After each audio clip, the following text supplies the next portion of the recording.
I watched the presentation, Giving Autism Parents Strategies to Revive Their Mojo by Debs Aspland. Approximately 1 in every 59 children are born with autism. Albert Einstein. Dr. Einstein had no speech until age 3. Steve Jobs, he was a loner. He brought snakes to school. Leonardo da Vinci. This man was far advanced on the autism spectrum. I'm not naughty. I'm autistic. And I just get too much information. This is Lloyd I.M. and you're listening to Takiwātanga, Love Not Cure, Exploring Autism One Strength at a Time.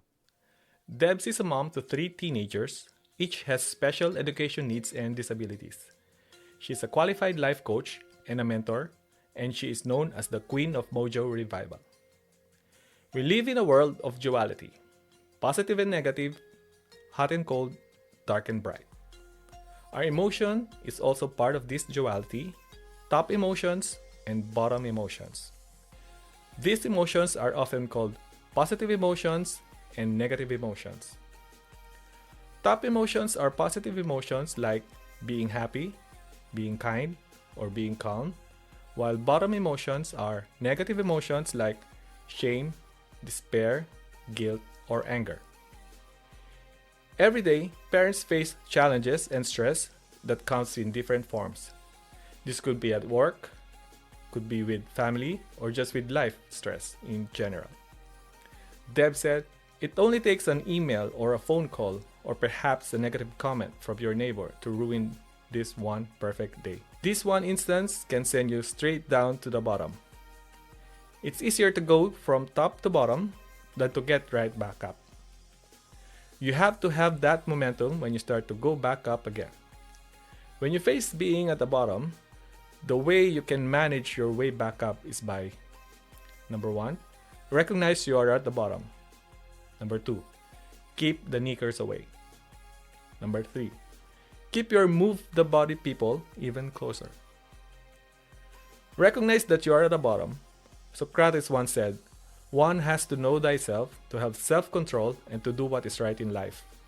Knowing yourself helps you to stay calm and more focused to allow you to navigate your emotions back on the top. If you are being judged because you did not respond after someone says hi to you, it is easy to be upset and fall at the bottom of negative emotions. But by knowing yourself, that you're not a bad person and only missed to say hi because you were busy thinking about your problems, then you can always counter that judgment and prevent yourself from spiraling down. Keep the knickers away. In Deb's world, there are certain types of people you should avoid. These people are what she calls the knickers. K for know-it-all, N for not as badass, I for inhalers, C for commiserators, K for knocker, E for embarrassed, and R for reckless.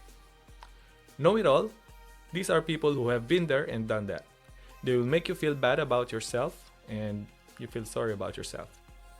Not as badass, these are people who compare you to others and will make you feel guilty about.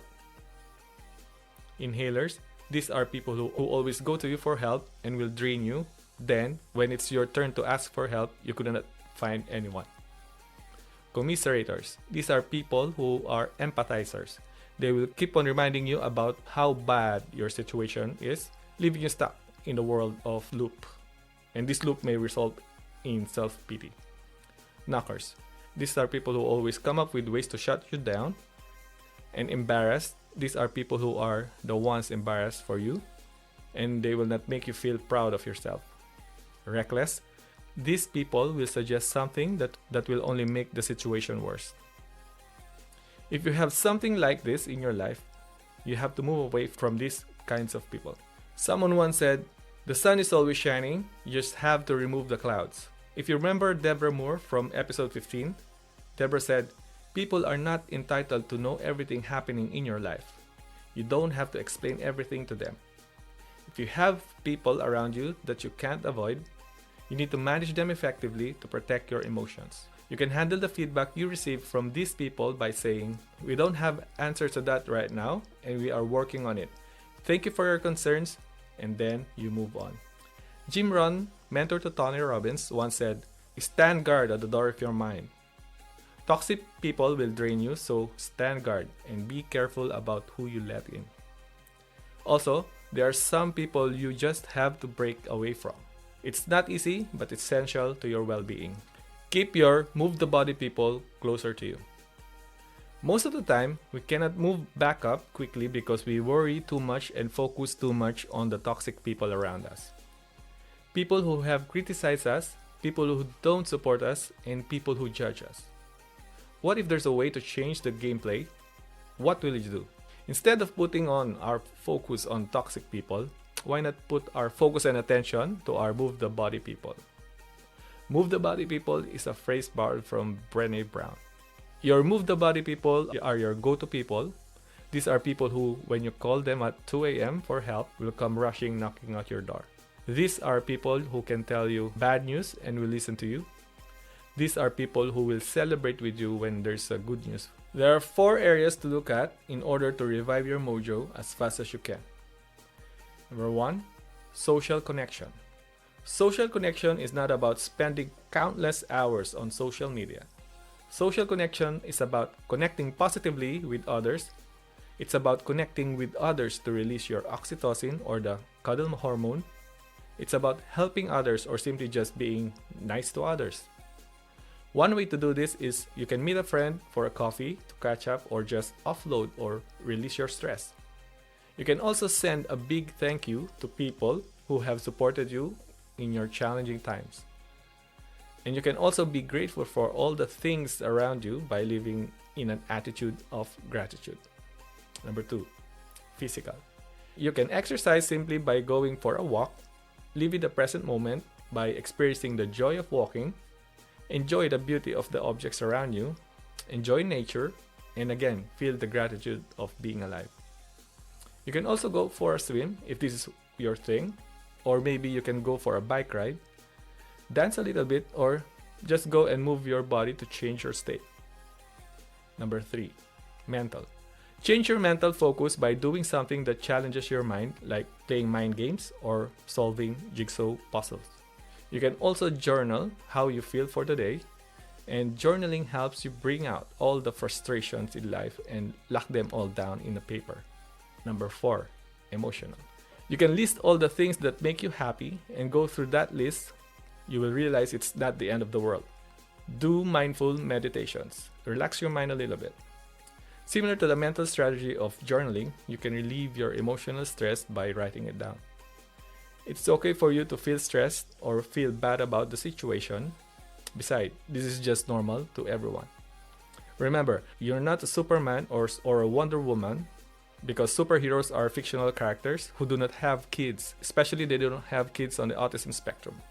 Just be honest with yourself and change your expectations. Don't compare yourself to a friend on your Instagram. Their one snap of a perfect picture of their life doesn't mean that they got things all together. That one picture is just one snap of their whole day. Like everyone else, they also have problems. Remember that bringing back your emotions to the top is a process that doesn't happen overnight. You have to work on yourself to improve your life, including the people you love around you. So if you want to bring your mojo back, you should 1. Recognize that you're on the negative side of your emotions. This will help you understand what brought you here, and it will then be easier for you to come up with better strategies to swing back up. Keep the knickers away. As much as possible, guard your mind from toxic people. Focus your attention on the people who support you. Live in the attitude of gratitude by saying thank you to them. That's my take after watching the presentation, Giving Autism Parents Strategies to Revive Their Mojo by Debs Aspland. Every tangata fight Takiwātanga is different. If you fail with one strategy, don't stop. Keep moving forward. Always remember that for every failure you encounter is one step closer to your success. Thanks for tuning in. Until next time, me mutu te whakawahaere. Let's stop judging others. Me mahi tahi tato. Let's all work together. Kia kaha, kia maya, be brave and be strong.